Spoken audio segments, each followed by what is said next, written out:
खबर शामिल करते हैं इस्लामाबाद से। सिगरेट की पैदावार व फरोख्त में कमी, हुकूमत को अरबों का नुकसान हुआ।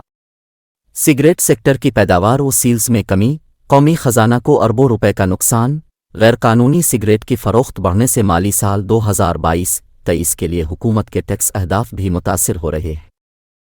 फिलिप मॉरिस पाकिस्तान के चीफ एग्जीक्यूटिव अफसर मोहम्मद ज़ीशान ने सहाफ़ियों से गुफ्तगू करते हुए कहा कि एक्साइज ड्यूटी में इजाफा के बाद से सिगरेट की गैरकानूनी फ़रोख्त का रुझान बरकरार रहा तो हुकूमत के लिए टैक्स अहदाफ पूरे करना मुश्किल होगा। उन्होंने बताया कि हुकूमत ने सिगरेट पर फेडरल एक्साइज ड्यूटी में रवा माली साल 200% इजाफा कर दिया, जिसके नतीजे में मार्च और अप्रैल 2023 के दौरान पाकिस्तान की 2 दस्तावेजी कंपनियों में से एक फिलिप मॉरिस पाकिस्तान की फ़रोख्त में 70% और पैदावार में 60% तक कमी आ चुकी है। उन्होंने बताया कि 31 मार्च 2023 को ख़त्म होने वाली से माही में कंपनी ने कौमी ख़जाने में एक्साइज ड्यूटी, सील्स टैक्स और दीगर लेवीज़ की मद में 5 अरब 99 करोड़ रुपए के महसूलात जमा कराए।